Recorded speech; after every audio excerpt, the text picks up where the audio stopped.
GMAE. Good morning, good afternoon, good evening. You'd think I would have adjusted my chair before I started, but no, I have to adjust it while I'm trying to say hi to you all.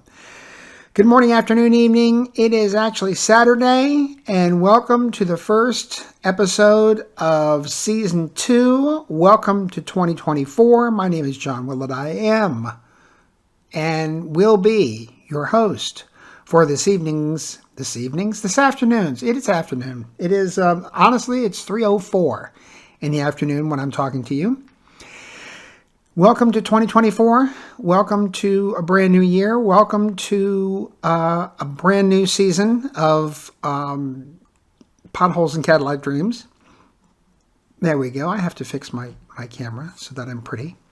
Aren't I pretty? I look very white. I think I have too much lighting on, but as you know, we just keep going. We don't stop for nothing. We just keep right on hanging in there. So no, I'm okay. There are two things I wanted to talk about today. Both come in the pothole category of our title, Potholes and Cadillac Dreams. First of one is playing in pain. I've been known to do that on occasion, and I'm doing it today. I've been having a little bit of a toothache, and as you guys know, toothaches are no fun. They're pain in the butt. It is getting better. It was terrible a couple days ago, and I thought I was going to have to do something terrible and go to the dentist, which is my second thing I'll talk about in just a moment. But I seem to be getting better, and it's receding quite a bit. It could have been caused by a lot of things. I'm almost thinking I had like some sort of sinus dealy because I took some sinus medication and I feel much better. Yeah, who cares? Yeah, everybody plays in pain. You all have played in pain before. I've played in pain before. It's just something you do. But it was a bit of a pill, and that's why you didn't hear from me yesterday. I normally try to get these things out on Friday because that's my day off, but I just wasn't feeling well. So please excuse me for not getting this to you on a Friday. But I did have a good reason. I just wasn't feeling too well. And as you know, toothaches are a pain.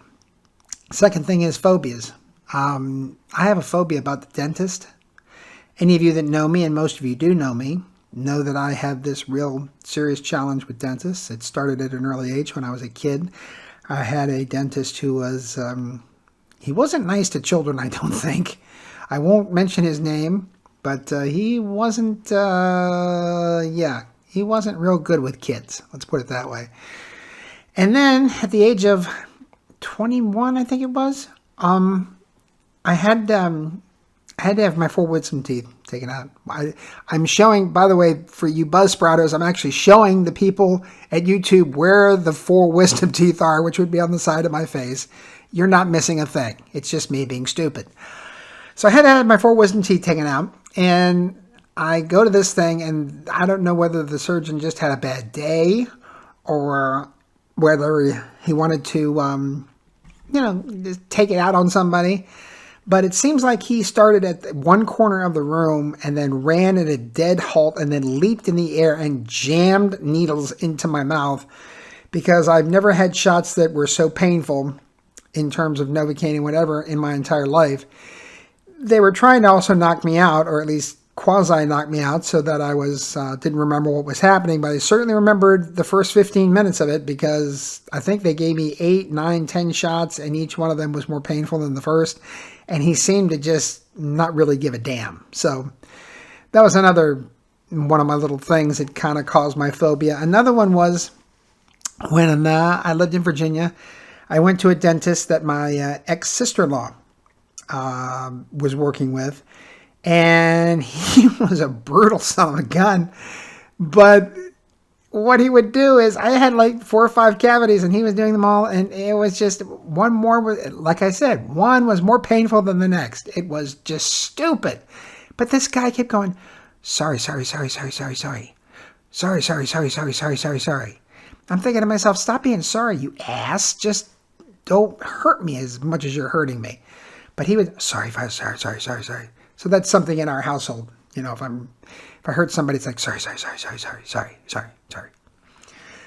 Yeah, that was no fun. So the best dentist I ever had was in Phoenix, Arizona. And I was thinking about this a couple days ago because I was looking for a dentist, obviously, because my tooth hurt. I thought, oh, hell, if I just get the damn thing pulled.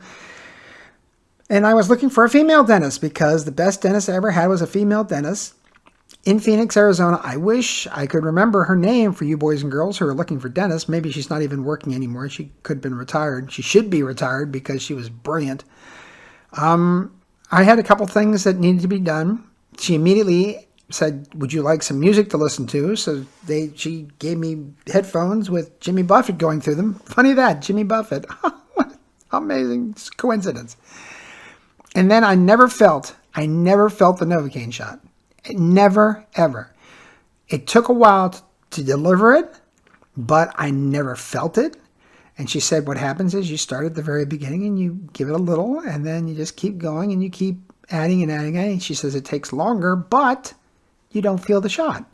And I think that's more important to make sure that my patients are comfortable and that they don't suffer as much pain as they can, or suffer as least pain as they can. So I never forgot that, and I thought she was just terrific. And she was the one dentist that I regularly went to, and she was always terrific. And so now I'm looking for a female dentist, and hopefully I'll find one. And when I do, maybe I can get a whole bunch of work done, because I haven't seen a dentist in a long time. That is like, years. Yeah. It's not good. It's not good having a phobia. I'm sure all of you out there at some point or another have contracted some sort of phobias and, whatever. And it seems crazy to everybody else that doesn't understand. But let me tell you, whatever your phobia is, I get it. I understand it. I've been there, done that, read the magazine, subscribed to it, took the book out of the library, then ended up buying it. Yeah, I got you. I feel you. I feel your pain. So that's my story so far. So now we've gone, excuse me, because last time I noted that I mentioned way too much the time. And that was a bad thing. But I want you to know that we're close to the 8-minute mark, and I don't know what in the world I'm going to talk to you about for another 22 minutes. Isn't that something? Because I had this phobia thing, because I am bothered by the dentist. It bothers me crazy. And then I had this thing about playing in pain. I can tell you that for those of you who are buzzsprouting it, it's a really good thing. I'm not wearing a cap today, and my hair is just not good. But you YouTubers get to see my flowing locks, and they are flowing. There's no doubt about it, and I need a haircut. And it's good that I don't have a barber phobia, because if I had a barber phobia, that wouldn't be good at all. Then I would be on this thing, and you would look at me and go, he's not an attractive man with the flowing thing. Then I'd have one of those man buns. And I have to tell you, folks, I don't think we've ever discussed man buns here on Potholes and Cadillac Dreams, because neither one of them really is. It's not really a pothole, and it's not really a Cadillac dream. It's just a thing. It's just a man bun on top of a man's head, and it just looks goofy and stupid. It's just dumb. Just, come on. And usually it's guys who are like my age. As you all may remember, I am 68 years old now, because I did have a birthday on December 18th. None of you sent me presents. None of you sent me any presents. That pisses me off to no end. Just thought I'd let you know. Didn't get a present. No present. Okay, fine. That's fine. That's okay. Yeah, so the man buns, it just doesn't do it for me. Maybe you ladies watching out there, think that's just hot and sexy, and they take their little bun down and their locks flow all around their shoulders, and, that's just the greatest thing since sliced bread, and I don't get it. So I don't get it. I don't. Yeah, man buns. I've known lots of guys who had them, and I just don't know. Nope, I don't think so. So anyway, I don't have a barber fetish. Fetish? No, fetish. Fetish is wrong. Fetish is the other thing. We're talking about phobias here. Phobia would be pothole. Fetish is cat-like dream. There we go. Yes, cat-like dream, fetish. Phobia, pothole. Okay, I think I got it straight now. So anyway, let's see. Should I do Demi Bennett, Christy Martin? No, it's way too early. I've got 20 minutes to go. So we can't do that. There's lots going on in the world of sports. The National Football Championship is going to be held, I believe, on the 8th next week. The University of Michigan and the University of Washington. And there's a lot of thoughts that Jim Harbaugh, the coach of Michigan, might go back into the pros. As you, I'm sure, remember, Jim Harbaugh used to also be the head coach of the San Francisco 49ers, led them to the Super Bowl where he faced his brother John Harbaugh, who was the coach of the Baltimore Ravens, and John won that matchup. There are two teams that are mentioned in the, actually 3 teams are mentioned in the running for Jim Harbaugh, Washington being one of them, New England being the other, and San Diego being the third. And it's kind of a weird little troika thing because also being discussed in Washington, D.C.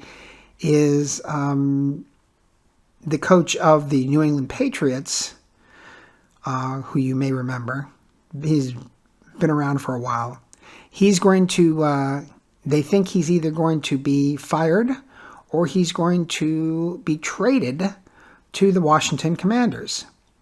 I don't know whether Mr. Belichick is going to get traded or get fired or whatever, but I'm hoping, as a Washington Redskins fan of long standing, I don't know about this Commanders business, I'm hoping that the new owners are going to change the name. But I'm hoping that Bill Belichick is not the next head coach of the Washington whatever, because he's 71 years old, and I think it's time to get some new blood in there and time to get new thinking in there, and I don't think we need a coach who basically was able to get himself into the Hall of Fame because he had the greatest quarterback of all time leading his team for umpteen amount of years. Because without that quarterback leading his team, he never made the Super Bowl. I don't know whether you all realize that or not, but unless Tom Brady was at the helm of his team on the offense, he didn't make the Super Bowl. So, I'm guessing that Tom Brady's not going to come out of retirement at age 46, 47 and quarterback the Washington Commanders next year. So, I'm thinking, why don't we just skip that idea and go to somebody like Eric Bieniemy, who, by the way, is the offensive coordinator of the Washington Commanders right this very second. And I think he would be an excellent head coach. I think that would be a good idea. Or Jim Harbaugh would be wonderful. But I think Harbaugh will end up in San Diego because why wouldn't you want to be? Let's face it, boys and girls. I mean, I live in Florida right now. I did live in Bar Harbor. I did live in Phoenix. And I can tell you that if I ever had a chance, boy, would I live in San Diego. Because San Diego, California is 75 degrees and partly cloudy every single day of the year. Every single day. It's quite amazing, actually. And I would love to live in San Diego. So I'm thinking if I'm Jim Harbaugh and somebody wants to hand me $17 billion a year to coach my football team, and it's in San Diego, California, I'm going. I'm going. It's the way it is. I don't think anybody's going to be calling me, asking me to coach the football team in San Diego, California, but if I were Jim Harbaugh and someone called me, oh yeah, I'm thinking, yeah, it's a good gig. So anyway, that's the news that I hear about coaching in Washington, D.C. I also hear, and this is basically for all of you who watch this and know me from Washington, D.C. and tailgates and craziness and Relvis and all that stuff. It saddens me to read, and I've read in several spots now, that athletes, major athletes, high-quality athletes, your basic studs or studettes, depending on whether you're talking about the Washington Mystics, WNBA or not, but your basic studs don't want to play in Washington because Washington is dangerous and it's grimy and it's poopy and there's lots of drugs and there's lots of crime and there's lots of just, nobody wants to go there. And that makes it kind of hard in this era of free agency when you're trying to get the best of the best of the best and you aren't even on their radar because you are Washington, D.C. and no thank you, not my idea of fun, not my cup of tea. If you've noticed, you haven't heard of a major free agent being signed by any Washington team. And this is the Commanders, this is the Washington Nationals baseball, this is the Washington Wizards basketball, this is the Washington Capitals hockey, this is the Washington Mystics, the WNBA franchise, all of them. Nobody has signed a major player at all. Not for the longest time because Washington sucks. And I hate to say that because it's my hometown and I love my hometown. I love the D.C. area. If we could figure out a way to spend part of our time in D.C. and part of our time here, we certainly would because I think Washington's really, really cool, but nobody else seems to think that. So that is a major pothole for the Washington area sports teams. They can't get any talent at all. And I think that's ultimately why, and I'm thankful of this, that Bill Belichick is not going to end up in Washington, D.C. He's going to end up probably in San Diego or someplace else. Because nobody wants to be in Washington, D.C., which is sad. If you don't want to be someplace, it's tough to get good talent. And this is in business or in anything. If you have a reputation in business for not being a great place to work, you're not going to get good talent. That's just the way it is. I mean, the good talent is going to go to places where they're going to be appreciated and they're going to think they have a better chance of moving forward, not only in their career, but also up the ladder of a company rather than be stagnant or be at a company that just doesn't appreciate them nearly as much as other companies do. So that's just the way it is. And it's unfortunate, but that's where Washington sports finds itself. And unfortunately, the Washington sports fan finds themselves at looking at other teams and other cities and watching them get all the glory and have all the fun. Because it is fun, boys and girls. Oh, let me tell you, when the Redskins were hot, it was more than fun to be at RFK Stadium when the place was rocking and rolling and people were screaming and hollering and the whole city was ablaze. And you guys know this. I mean, it was as recently as 2019, the Washington Nationals winning the World Series. You know how much fun it can be in Washington, D.C. when you've got a great team. It's a great place to be, but boy, it's been a while and I don't know when it's going to happen next, unfortunately.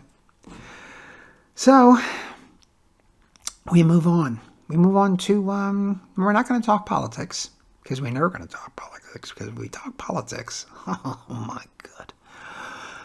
Yeah, I watch that, you watch that every day. You watch that every single day. In Latitude Margaritaville, it's interesting. We'll talk a little bit about politics, but kind of peripherally. In Latitude Margaritaville, it's almost unwritten that nobody talks about any sort of political type of thing. Nobody brings it up at dinner parties. Nobody brings it up at parties. Nobody brings it up with other people. Nobody brings it up anywhere, at any time, anywhere. It's very, very rare that someone will actually bring it up. You kind of have the idea of where someone might be in terms of their political affiliation, but it's never brought up. It's never discussed.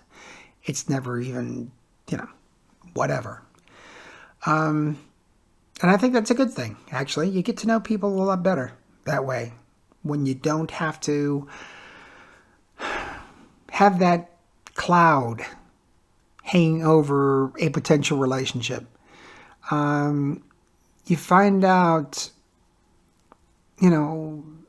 more about a person than finding out something superficially and going, oh, well, they believe in blah, blah, so to hell with them.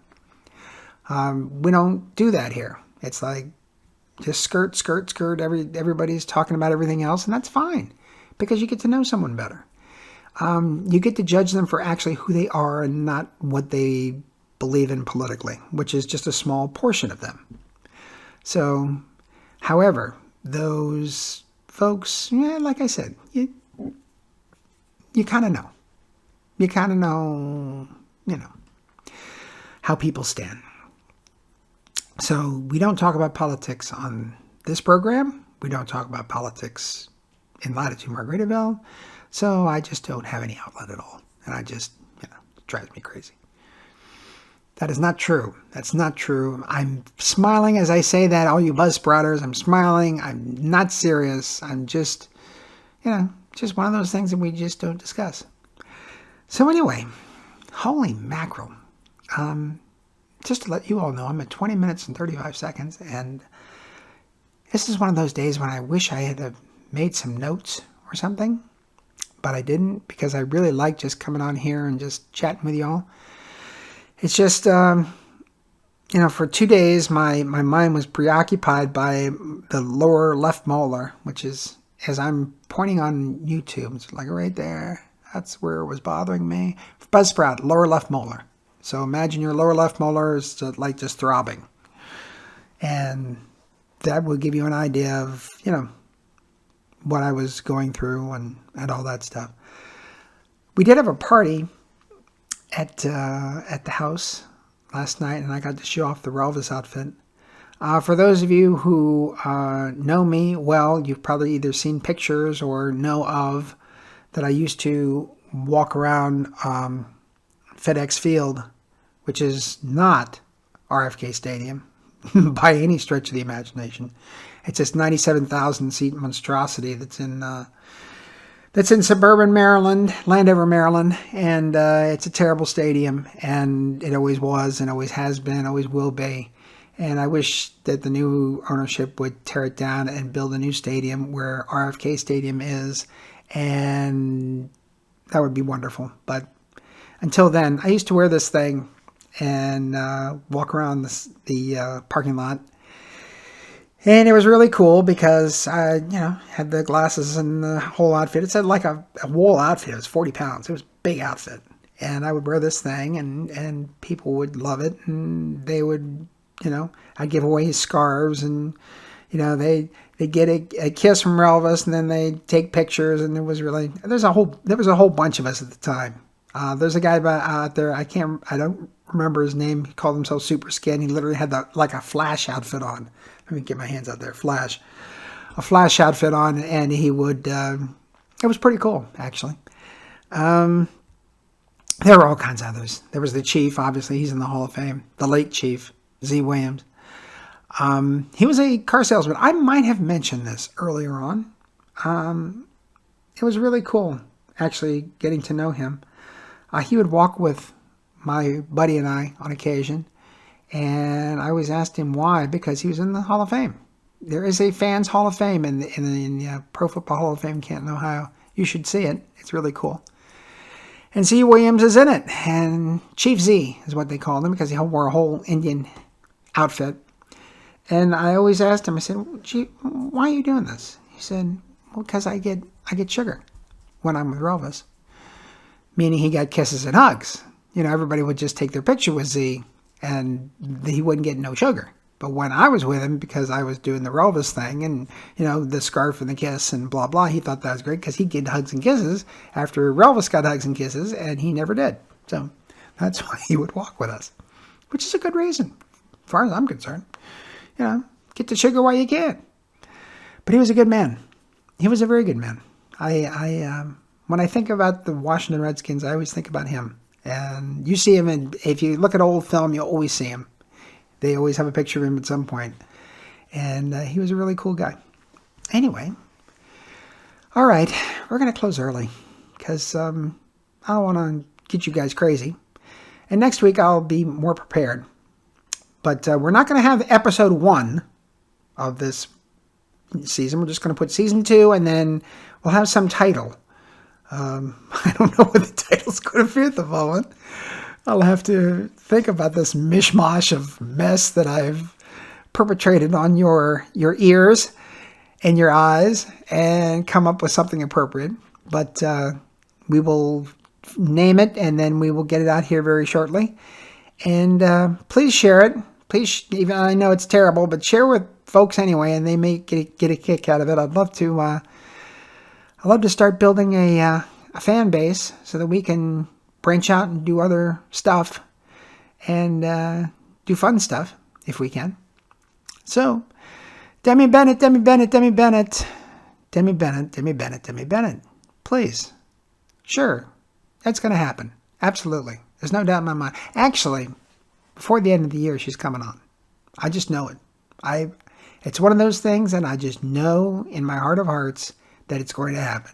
It's going to be, she's going to take pity on me. She's going to go, this old fool has been talking about me for the better part of a year, and I'm going to give him 30 minutes of my time, and I'm going to go on his program, and he tells me he's not going to talk about, all the stuff that I do and the character I play and all the little stuff. He's going to talk about what made me do what I do today and how I got into it and what I did to get ready for it and how tough it was going from one country to another country, which she had to do, by the way, in order to succeed in her chosen profession.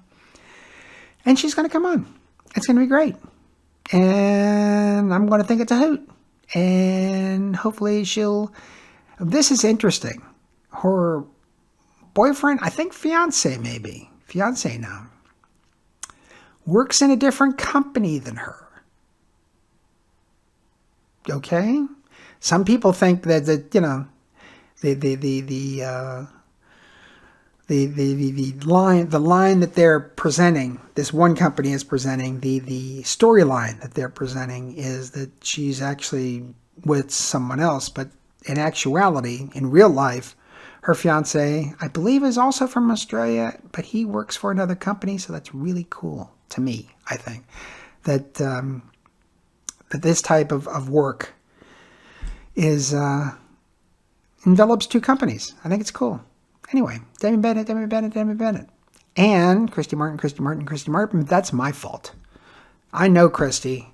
I've talked to Christy. I've met Christy. Christy should be on this program, and Christy's not on this program because of me. So I need to get my butt in gear and get Christy on here. I need to get my ass in gear. Ass in gear and get her on here. Because we would have a hoot. It would be a hoot and holler. And you would love to talk to her because she has an interesting story to tell. As I said before, Netflix. Go to Netflix and look up the Christy Martin documentary. It is worth watching. It is really amazing. And she's had an amazing life. And it would be fun for you to spend a short time and watch it. And then hopefully one day we'll have her on here. And then hopefully get her to answer some questions maybe that you guys send in. Anyway, I want you to have a great week. I want you to have a wonderful weekend. Watch lots of football the next few days. I know I'm going to. Have fun. Have fun this weekend. Have fun. And I'm going to try to do the same exact thing. Until we talk again. And if I can, because I was late this week, next week I'll try to throw in a 15-minute episode just for shits and giggles, for the hell of it. And I'll have some more information than I did today, which was none, other than, potholes, Cadillac dreams. Have a great time. Have a great weekend. Have a great week. I will talk to you very soon. Bye.